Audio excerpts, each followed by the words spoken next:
The Call to Inner Sovereignty, written and published by Book Boost. Imagine you are standing at the edge of a storm. The winds howl, the sky darkens, and chaos threatens to pull you in every direction. How do you stay firm when everything around you demands your attention, your anger, your fear? How do you hold the reins of your mind when impulses scream louder than reason? In a world overflowing with distractions, how often do we lose control, not to others, but to ourselves? To our own restless thoughts and raging emotions? Picture this. A man sits alone, waiting quietly, while others around him lose their tempers and rush headlong into conflict. He doesn't react. Why? Because he has mastered the art of self-discipline, the power to choose calm over chaos, reason over rashness. This is not weakness, it is the deepest strength. The strength we all must cultivate if we wish to live with purpose and peace. Welcome to Book Boost. Here, we explore the timeless truths that shape our inner worlds. Today, we journey through principles that can transform our very nature. How to become masters of ourselves when the world tries to master us. If you are ready to challenge your limits, to forge resilience and unwavering control, then stay with us. Like, comment, share, and subscribe now, because this is the path not just to survival, but to greatness. Please drop down your one thought on believe in yourself in the comments. Your voice matters here. True mastery begins when we understand that control over destructive emotions is the foundation of freedom. As the ancient philosopher Seneca said, "No man is free who is not master of himself." We often mistake freedom for doing whatever we want, but real freedom is the power to say no to fleeting desires, to anger, to fear. Each day, we face tests of will, whether to lash out in frustration, to give in to procrastination, or to stay focused on what truly matters. This is the silent battle that determines our destiny. The path of self-discipline is not easy. It demands patience, courage, and a heart willing to endure discomfort. But remember Marcus Aurelius, the Stoic emperor, who taught that our mind is like a fortress. No external force can conquer it unless we open the gates ourselves. By learning to guard our thoughts and emotions, we hold the key to a life unshaken by fate's storms. So, let us begin together, step by step, towards mastering ourselves. Because in that mastery lies not just peace, but power beyond measure. The 10 Immovable Pillars of Stoic Self-Discipline, written and published by Book Boost.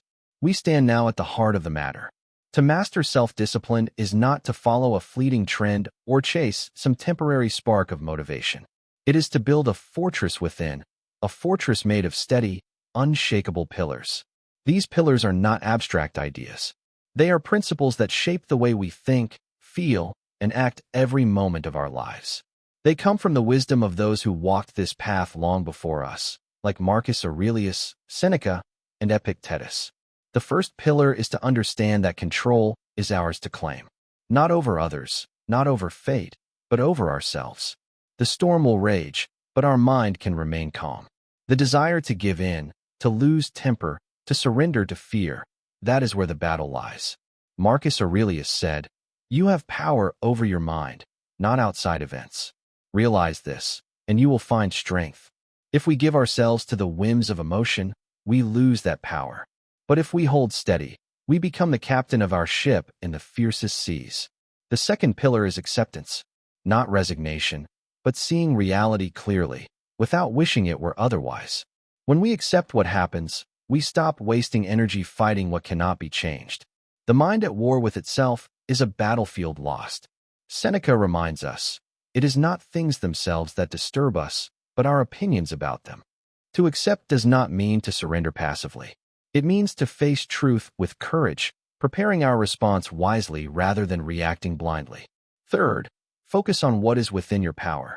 Many things in life are beyond our control: the actions of others, the twists of fate, the changing world. What we can control is how we think, how we choose to act, and the effort we put into living well. Epictetus taught, "Make the best use of what is in your power, and take the rest as it happens." This discipline keeps us from being dragged into frustration or despair when the outside world turns harsh. Fourth, practice restraint. The mind desires much. It wants pleasure, it wants to avoid pain. But true discipline is the art of saying no to these impulses when they threaten to cloud judgment or weaken resolve. Marcus Aurelius practiced this every day, reminding himself that he was a servant to reason, not a slave to appetite. To live well is to live with boundaries, to choose wisely the impulses we obey. The fifth pillar is preparation for adversity. We live in a world full of trials, loss, pain, disappointment. The Stoics call this premeditatio malorum, the premeditation of evils. By imagining the worst, we build strength to endure it if it comes. This is not pessimism, it is readiness. It steels us to face hardship without breaking, knowing that difficulty is part of the journey. Sixth, control your judgment. Emotions arise from our judgments about what happens. If we think a setback is terrible, we suffer. If we see it as a chance to grow, pain transforms into progress. We have the power to change how we interpret every event. This is the root of freedom. As Epictetus said, it's not what happens to you, but how you react to it that matters. Seventh, live according to nature.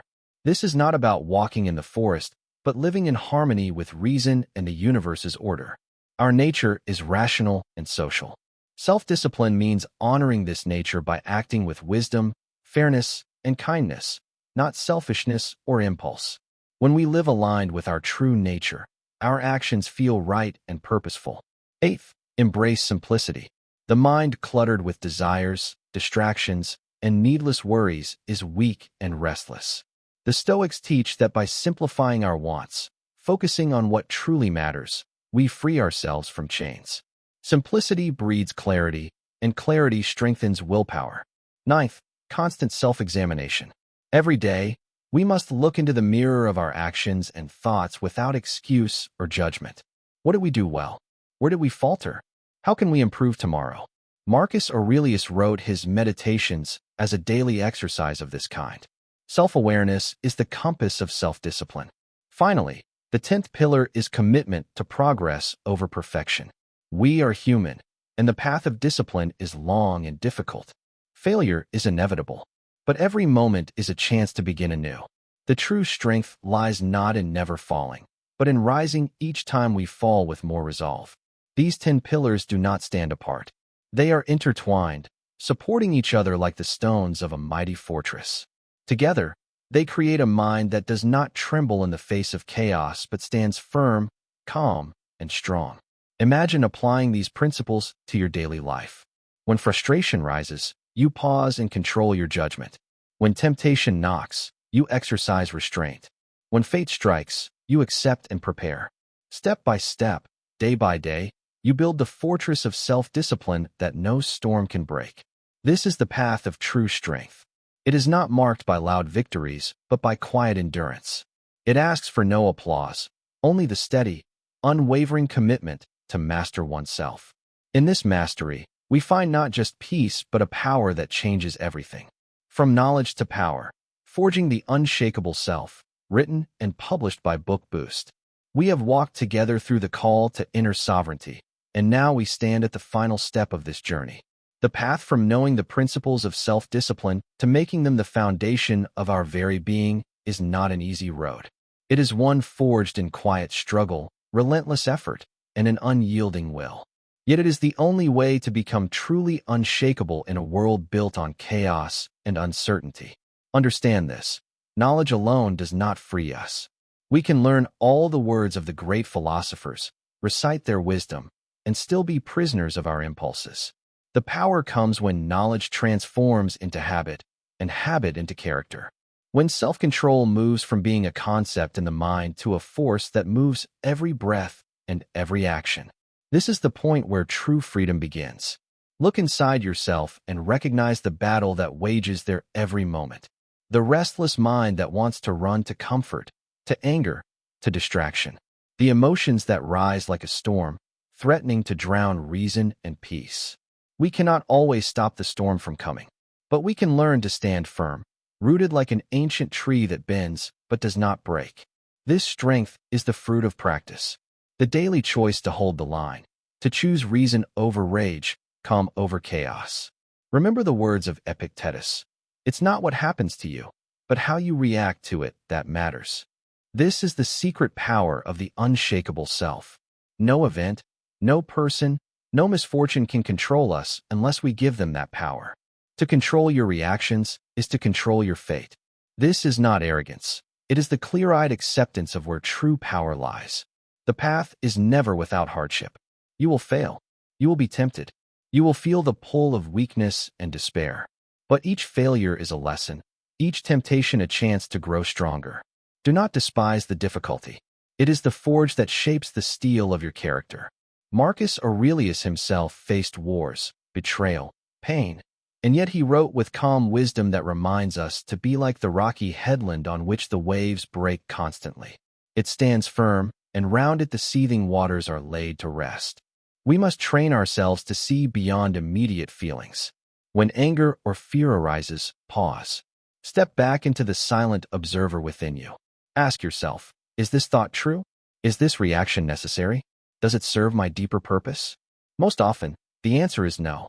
And in that moment of choice lies your freedom. To choose peace, to choose patience, to choose strength. Do not seek to control the world around you. That is a futile battle. Instead, control yourself. Control your judgments, your desires, your impulses. As the Stoics taught, the only true good lies within. Virtue, wisdom, courage, and self-control. These are the treasures that no one can take from you. This mastery of self will not make your life easy. It will not grant you a life free from pain or loss. But it will give you the power to face those things without breaking, without losing yourself. In a life filled with uncertainty and loss, this is the greatest victory. Think of yourself as a captain steering a ship through a violent sea. You cannot calm the waves, but you can hold the wheel steady. You can set your course by the stars of reason and wisdom, no matter the storm. Every choice you make is a stroke of thee or toward the harbor of your own peace and strength. And here is what the great Stoics leave us as their final gift: the knowledge that every day is a new opportunity, a chance to practice self-discipline, to grow stronger, to live closer to the ideal you carry within. No matter your past failures, no matter the weight you carry, the moment you decide to act with wisdom and courage is the moment your true life begins. We are bound together by this struggle, each of us fighting the same battle inside. And in that shared fight, we find purpose and connection. So hold fast to these truths. Let the wisdom of the ages guide your steps. Let the fire of discipline burn bright in your heart. To master yourself is to become the architect of your own destiny. It is the greatest achievement and the deepest freedom. The storms of life will come and go, but your spirit, trained and unyielding, will remain steady, like the eternal rock against which the seas break and fall away. This is the power that lies within you. This is the life worth striving for.